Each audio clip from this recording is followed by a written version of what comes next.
लग्नानंतर होईलच प्रेम या मालिकेच्या आजच्या भागात इथे आपण पाहत असतो की आता जीवा इथे मिलन कॅफेमध्ये आलेला असतो. तो आता नंदिनीची इथे वाट पाहत असतो.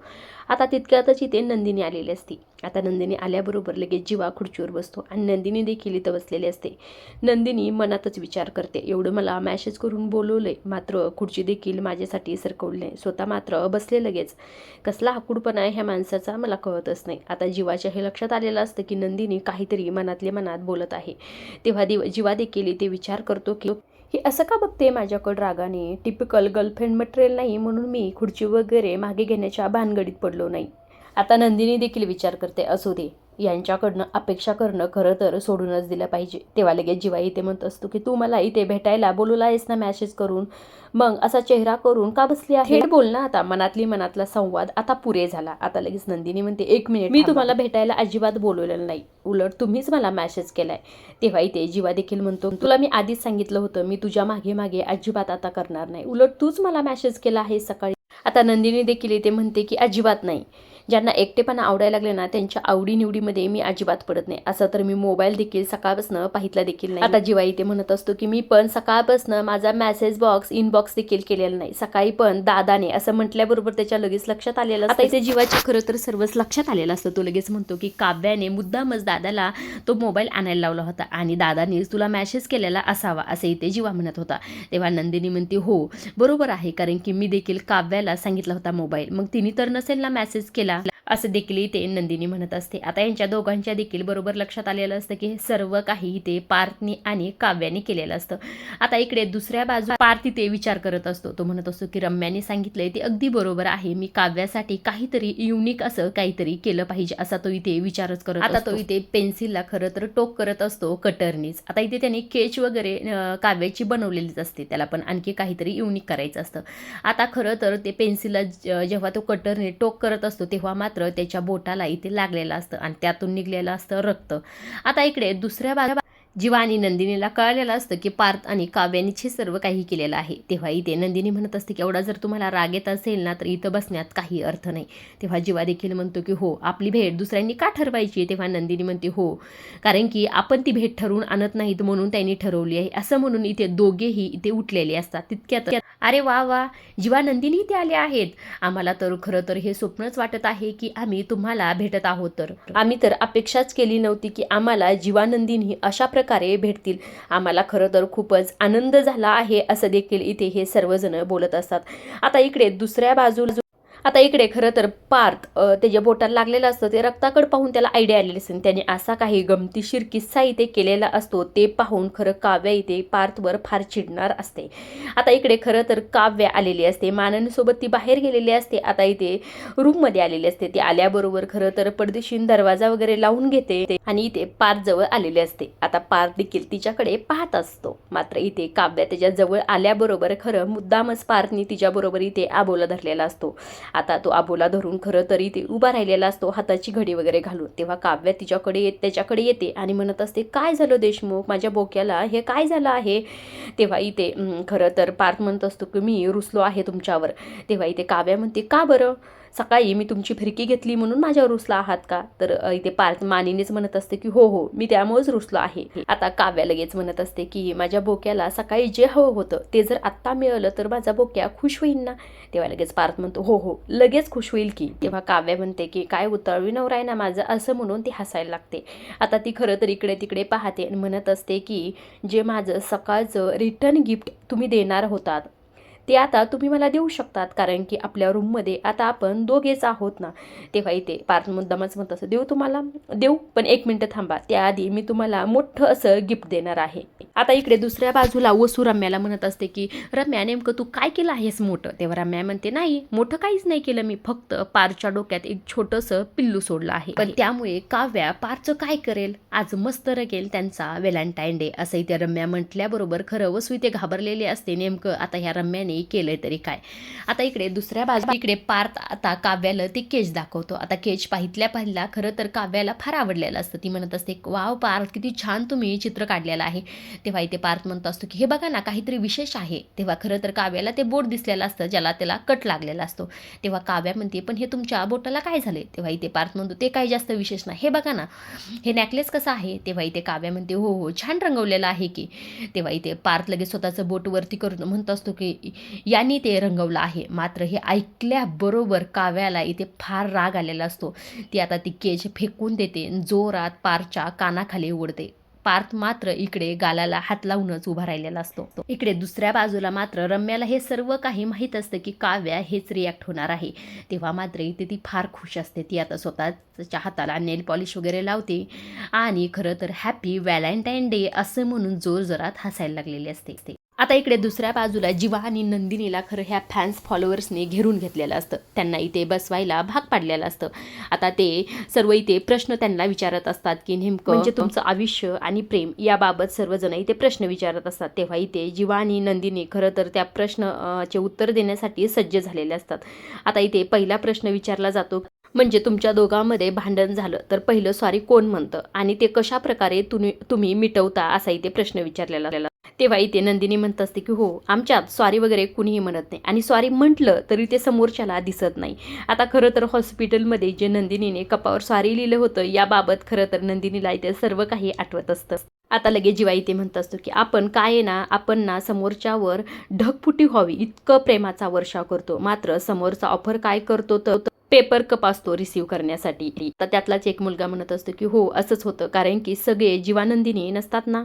दुसरा प्रश्न विचारला जातो की तुमची अशी कोणती गोष्ट आहे जी तुमच्या नात्याला स्पेशल बनवते. तेव्हा इथे दोघं एका सुरातच म्हणत असतात की भांडण. तर त्यातलीच एक मुलगी म्हणत असते की बघा याला म्हणतात पॉवर कपल. आता इथे दुसरं कुणी असतं ना म्हणलं असतं की प्रेम, पण मात्र हे काय म्हटले भांडण. सो गुड असं म्हणून सर्वजण इथे टाळ्या वाजत असतात. तेव्हा मात्र जीवा इथे मनातच विचार करतो की हे मुलं काय वेडे झालेत का, सर्वच गोष्टीवर टाळ्या का वाजवतात. आता एक मुलगी विचारत असते की खरंच नंदिनी ताई तू बरं झाली जीवावर रागवली आहेस, त्यामुळे जीवाने तुझ्यासाठी 21 दिवसाचं व्रत तरी धरलं, पण ह्या सर्व तुझ्या बाबांना जीवाने कसं मनवलं. आता त्यातला दुसरा मुलगा म्हणत असतो की कोणतंही बली असं म्हटल्यावर खरं तर जीवा इथे फार हसत असतो.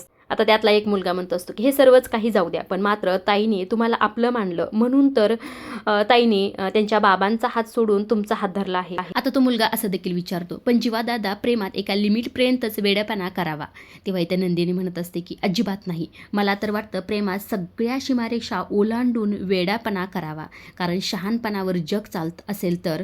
असं म्हटल्याबरोबर जीवा लगेच म्हणत असतो की पण प्रेमाच्या दुनियेत वेडच लागतं. आता हे सर्व काही ऐकल्यावर खरे जीवानंदीने एकमेकाकडे पाहत असतात, मात्र सर्वजणांनी इथे त्यांच्यासाठी टाळ्या वाजवलेल्या असतात. आता इकडे आता इथे काव्या म्हणत असते की वेड लागले का तुम्हाला, वेड लागले का देशमुख, असं रागातच म्हणत असते. तेव्हा त्याच्या गालावर मारल्यामुळं खरं तर त्याच्या गालावर हात फिरवत असते आणि परत म्हणत असते सॉरी बट नॉट सॉरी असं म्हणून ती खरं तर इथे फार चिडलेली असते. ती म्हणते काय केलं तुम्ही स्वतःचं रक्त काढून माझं चित्र रंगवलं आहे, तुमची हिंमत कशी झाली हे सर्व काही करण्याची. खरं तर मला विश्वासच बसत नाही की तुम्ही स्वतःच्या रक्ताने हे चित्र रंगवलं आहे. आता खरं तर पार्थ तिथे सॉरीच म्हणत असतो, मात्र इथे काव्या म्हणत असते की अजिबात तुम्ही काही बोलू नका, मी करू का असा वेडेपणा, मी करू का, मी कुठे इथे कटर मी कापू का माझा हात आणि तुमच्यासाठी लिहू का पत्र. आता लगेच इथे पार्थ म्हणतो अजिबात तुम्ही असं काहीही करणार नाहीत आणि मला ते सहन अजिबात होणार नाही. तेव्हा काव्या म्हणते मला देखील सहन होणार नाही तुम्ही असं काहीतरी केलेलं. अहो देशमुख तुमच्या अंगावर छोटासा वरखटा जरी आला ना तरी मला सहन होणार नाही. अहो तुमच्या लक्षात कसं नाही, आता तुमच्यावरचा वार मी स्वतः झेलला आहे, ही आत्ताचीच गोष्ट आहे ना.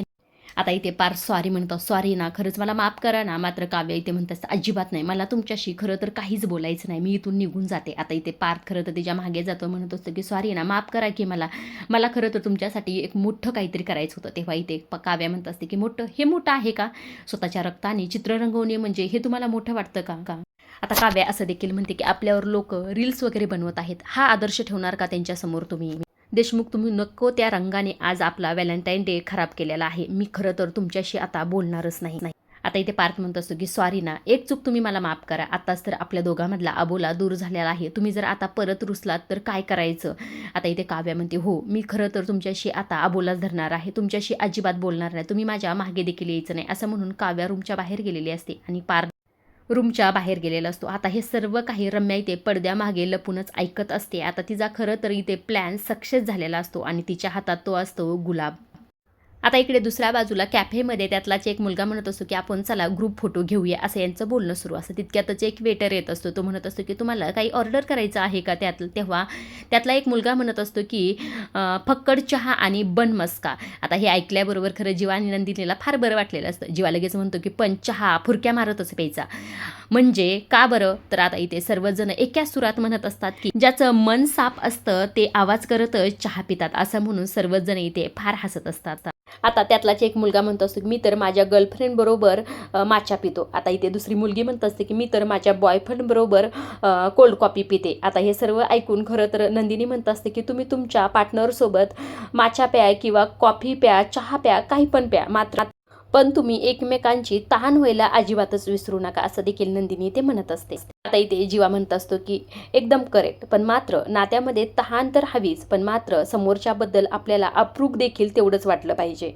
आता त्यातलाच एक मुलगा म्हणतो असतो की अप्रूप म्हणजे काय? तेव्हा इथे जीवा म्हणतो की तुम्हाला नाही कळणार अरे ते, कारण की आम्ही 90च्या आहात, तुम्ही आत्ताची पिढी आहात, त्यामुळे तुम्हाला ह्या गोष्टी खरं तर कळणारच नाही. आता आमच्या टिप्स तुम्हाला किती मदत करतात हे तर नाही सांगू शकत, मात्र मी एक तुम्हाला सांगतो. आता इथे नंदिनी म्हणत असते की हो, आम्ही एकमेकासाठी आणखी देखील कविता करतो. आता इथे जीवा म्हणत असतो की हां, आमचे जर शब्द अपुरे पडले तर आम्ही एकमेकासाठी स्वयंपाक पण करतो. आता नंदिनी असं देखील म्हणते कधी कधी मी पडते तेव्हा ते मला सावरतात आणि कधी कधी माझ्या भीतीने ते पसारा देखील आवरतात. आता जीवा इथे लगेच म्हणतो की मी पण तिच्या डोक्यावर मिऱ्या नाही वाटत, पण मात्र ही माझ्या डोक्यावर तेल ओतून माझी चंपी मात्र नक्की. आता नंदिनी देखील म्हणते की हे मला तिळगुळ करायला शिकवतात. तेव्हा मात्र सर्वच मुलं म्हणतात की अरे वा असं पाहिजे. तेव्हा जीवा म्हणतो की ही मला शिट्टी वाजायला शिकवते. आता इथे नंदिनी असं देखील म्हणते कधी कधी आम्ही ढिगभर माती खातो, मात्र एकत्र बसून वडापाव पण नक्कीच खातो. आता सर्वच म्हणत असत की वाव किती छान नाही हे सर्व. तेव्हा जीवा देखील म्हणतो की जर आमच्या नात्यात दुरावा आला तर आम्ही 100चे 5 गजरे देखील घेतो. आता नंदिनी असं देखील म्हणते आणि दुरावा दूर करण्यासाठी आम्ही घड्याळीवरनं एकमेकांना इशारे पण देतो.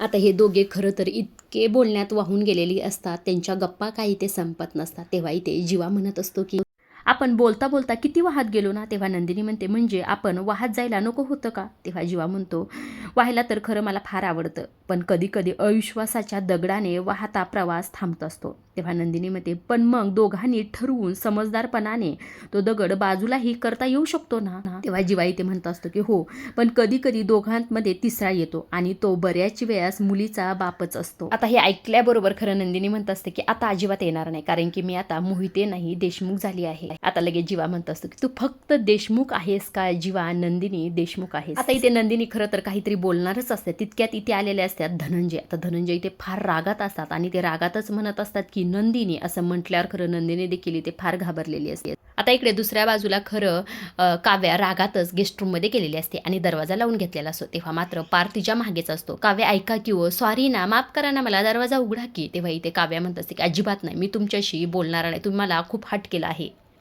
तेव्हा इथे पार्थ म्हणत असतो की अहो सॉरी ना, खरं तर मी तुम्हाला काहीतरी मोठं गिफ्ट द्यायचं या थॉटमध्येच होतो, त्यामुळे ह्या सर्व काही गोष्टी मी केला, सॉरी ना, खरं सॉरी. आता इतक्यातच इथे ती म्हणजे इथे रम्या. आता रम्या लगेच म्हणते की काय झालं पार्थ? अरे तुझा आवाज तर खरं तर माझ्या रूमपर्यंत येत होता, काय झालं नेमकं? व्हॅलेंटाईन डे दिवशी पण तुम्ही भांडताय का?